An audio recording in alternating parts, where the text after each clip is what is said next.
Hello, Jollinatics at mga ka-MHE! Alam niyo ba na hindi niyo na kailangan pumunta ng Thailand para lang makatikim ng authentic Thai food?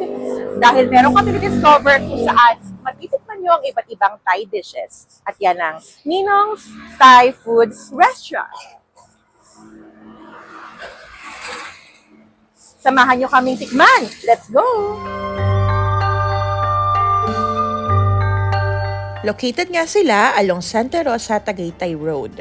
At pagpasok mo naman sa kanilang dining area, simple at malinis, at damang-dama mo talaga ang Thailand vibes. Owned and operated nga pala ito by a couple who worked in Thailand for so many years at pinag-aralan nga nila magmula sa mga ingredients at way ng pagluluto. This is to ensure that they can bring authentic Thai dishes na swak pa din sa panlasang Pinoy.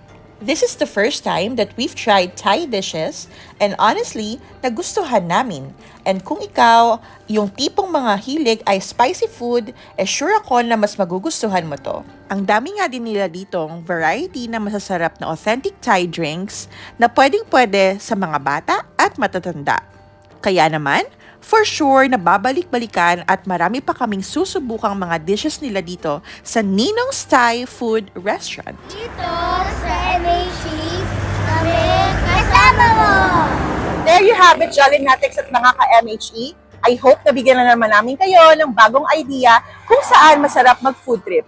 Kaya naman, samahan niyo pa kami sa mga susunod pa naming mga food adventures. This has been Jollin TV sa MHE. Kami kasama mo.